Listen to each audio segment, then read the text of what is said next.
मैं डॉक्टर इरशाद खानम स्वागत करती हूँ आप सभी का आपकी अपनी YouTube channel I love talks पर।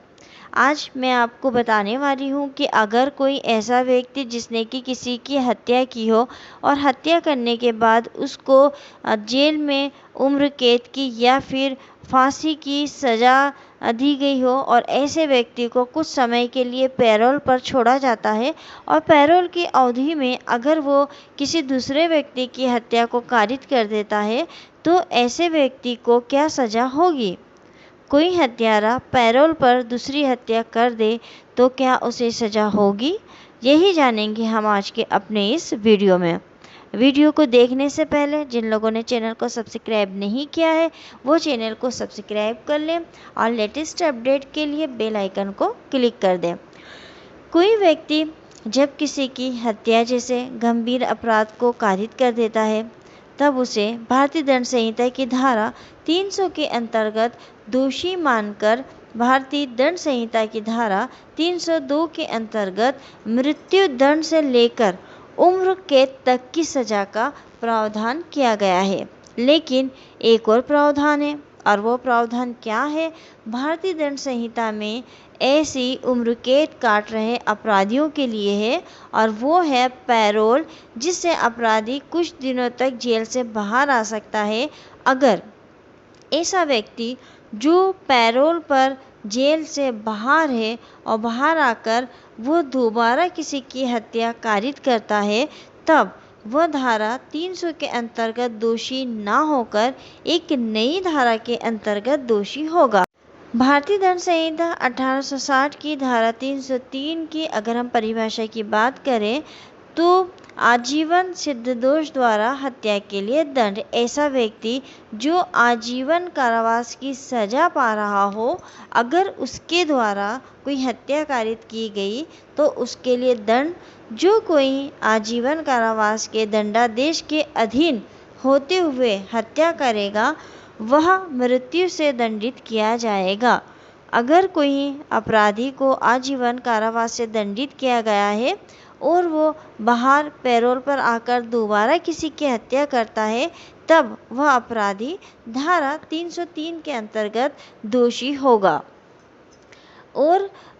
उसके दंड का प्रावधान क्या है तो भारतीय दंड संहिता 1860 की धारा 303 के अपराध के लिए जो दंड का प्रावधान किया गया है वो मृत्यु दंड है। लेकिन अगर हम इस अपराध के वर्गीकरण की बात करें तो इस धारा के अधीन अगर कोई आजीवन कारावास काट रहा अपराधी दोबारा कोई हत्या का अपराध करता है तो वह अपराध किसी भी प्रकार के समझौता योग्य कार्य नहीं होता है, यानी कि इस प्रकार के किसी भी अपराध में समझौता नहीं हो सकता है। ये संज्ञेय अपराध होता है और अजमानती होता है और यही वजह है कि ऐसे अपराधों में कभी भी पैरोल नहीं मिलती है, वो व्यक्ति पैरोल पाने का हकदार नहीं होता है और इनकी सुनवाई का जो अधिकार है वो सत्र न्यायालय को होता है। अगर हम सीधे से शब्दों में कहें तो हम ये कह सकते हैं कि इस धारा के अधीन अपराध संज्ञेय, अजमानती, आशमनी और सत्र न्यायालय द्वारा विचारणीय होता है। सजा इस अपराध के लिए अधिकतम सजा मृत्यु दंड दी जा सकती है या कम से कम जब तक मृत्यु न हो जाए, यानी कि आजीवन कारावास। उस उम्र कैद के साथ साथ इसको क्या कर सकते हो और जुर्माने से भी दंडित किया जा सकता है। लेकिन अब यहाँ पर एक ट्विस्ट है और वो ये है कि इस अपराध के लिए अभी जो चेंज आया है वो क्या है कि इस अपराध में पहले मृत्युदंड का प्रावधान था, लेकिन उच्चतम न्यायालय द्वारा इस अपराध के लिए जो दंड है उसको असंवैधानिक बना दिया है। और असंवैधानिक इन्होंने किस मामले में बनाया है तो उससे संबंधित एक महत्वपूर्ण वाद है और जो वाद है वो ये है मिथ्यू बनाम पंजाब। कहीं कहीं पर इसको मिट्ठू बनाम पंजाब भी